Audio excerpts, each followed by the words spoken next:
Hey, what's up? MKBHD here. So, a lot happened during 2021, and also, a lot didn't happen.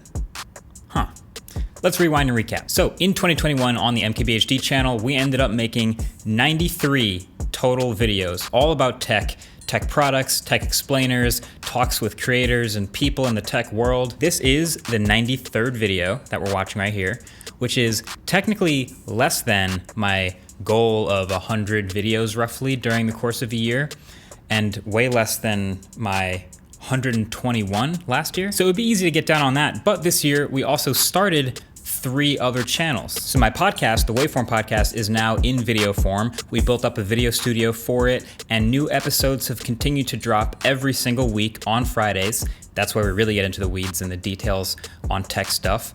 That's a whole channel. There's also a Waveform Clips channel started up this year. I'll link both of these below that like button. I'm gonna guess, because I don't know, but that you shoot them with an iPhone. Is that right? And we also started up the studio channel, which is a peek behind the curtain, into how the team works here at the studio, how we cover the tech world, and how we make all of these videos. Like how we turn a 1,000-mile, 2-day road trip experiment into an informative, structured piece about gas versus electric cars. We've got members, we got the whole team, most of the team here.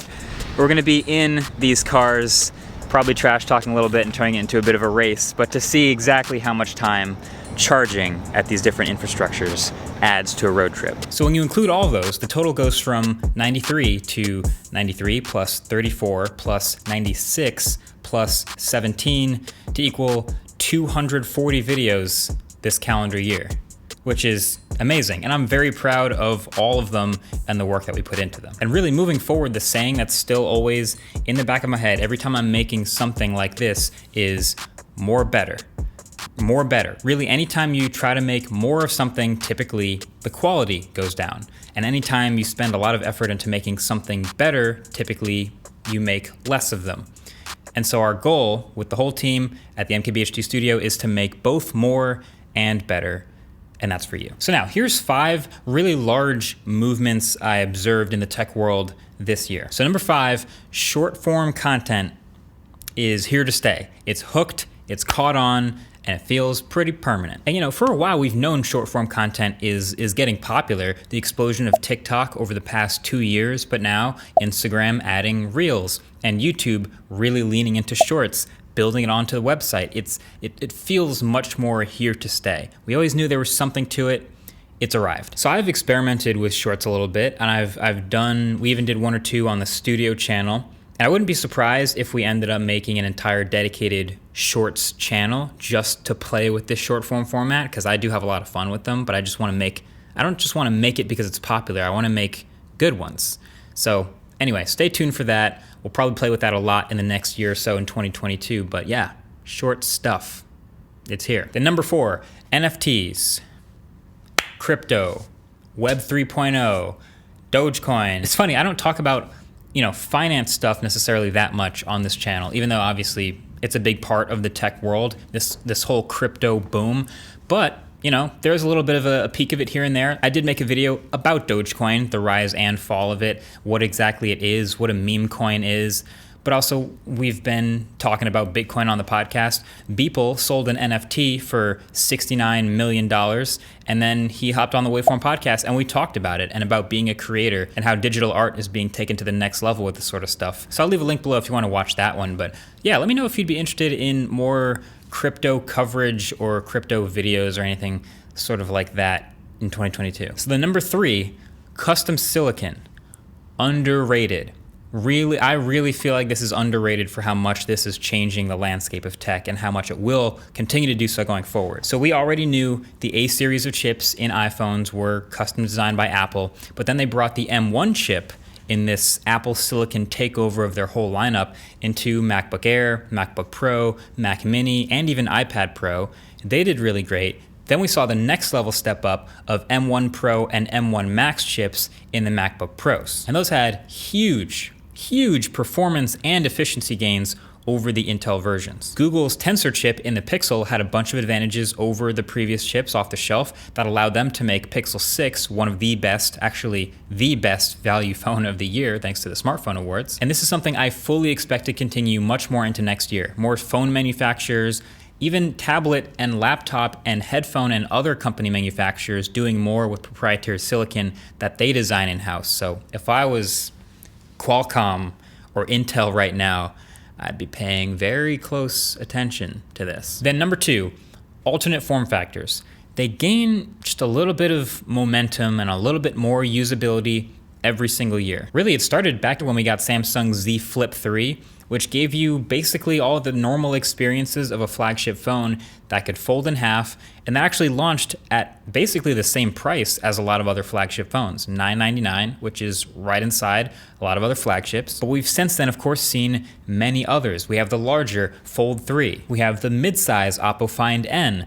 The Razer gave us something different. There's also the Xiaomi Mi Mix Fold. There's also Huawei Mate X2, Surface Duo 2. There's just a bunch of different experimentation and playing with the form factor, but it's all getting more usable and slowly coming down in price. It's not immediately here, but it's clearly working its way towards being arrived. So there will be more, and I'm sure they'll all be better in 2022. But that leaves us at number 1, which is EVs, electric vehicles, and specifically a lot of those trucks. So I've said this before, but every year for the next decade is going to be the most interesting year yet for electric cars. Now, for the past 2 or 3 years or so, we've been getting a lot of promises. You know, this company promises they'll have 20 EVs by 2030, and this other company promises to electrify their whole lineup in the next 8 to 12 years. Great, that's all great. The promises are great, but now it's time to start shipping them. So in 2021, we got the headliners, we got Rivian R1T, we got the Hummer EV, we got Ford F-150 Lightning announced at least,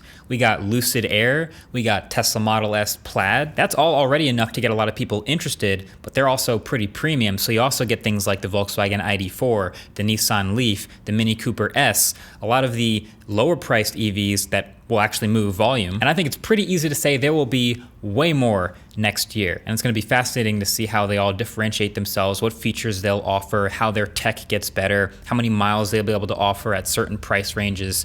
It's going to be good. I fully plan to check out as many as I possibly can and to hopefully bring you guys videos of those.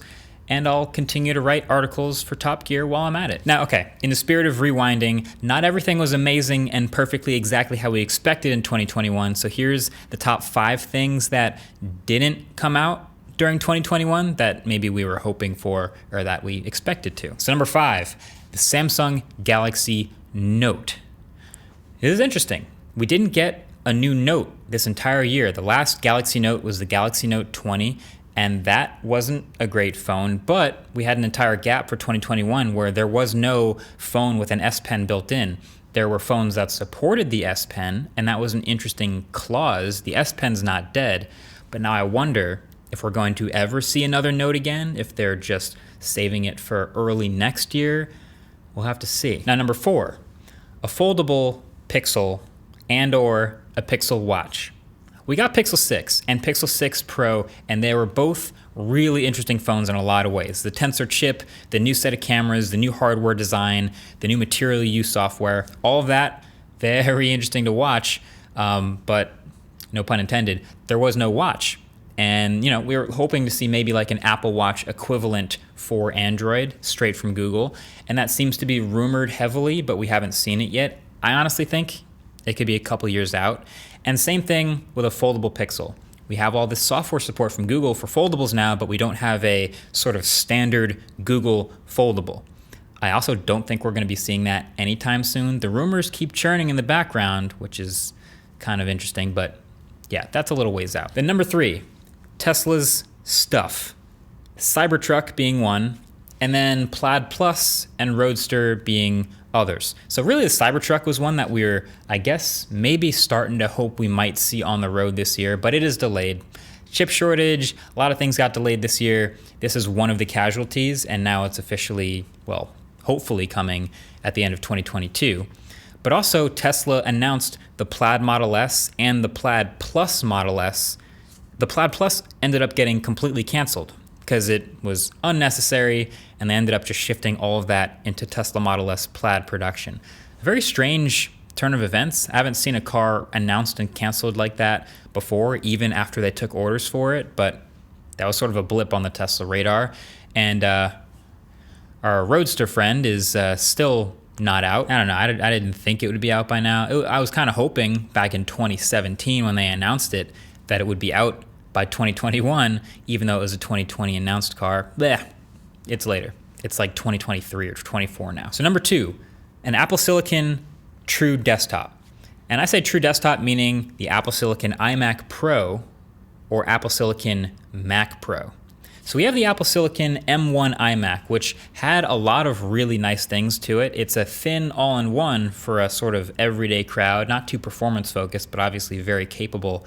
Now we're looking forward to seeing what they can really unleash with a bigger chip in a desktop. And for me, iMac Pro seems like it'll be really cool, probably high refresh rate, high resolution, nice black bezel maybe.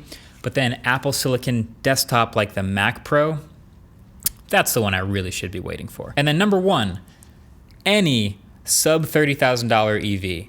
Well, almost. I'll say any good one. I mean, we had, okay, the Nissan Leaf came out. It had like a $29,000 starting price, and I think it had about 150 miles of range, something like that. But what I'm really looking forward to is when we start getting the premium EV experience lower and lower in price, whether that's the Tesla Model 2 that's rumored, or maybe that's some other company that's beating them to the punch. But I would love to see a sub $30,000 accessible EV with, let's go 220 miles of range or more to really make it more than just a quick little commuter vehicle. That would be awesome to see. It didn't come out last year, didn't come out in 2021. I think we might see it in 2022. But anyway, that's it for my rewind for 2021 tech. I'm gonna wrap it up on a positive note by giving you down below 5 great tech videos that came out this year that weren't published by me that I still think you really should watch. So just open the description down below the like button and check out all the stuff down there. But either way, that's been it. Thanks for watching. Catch you guys in the next one. Peace.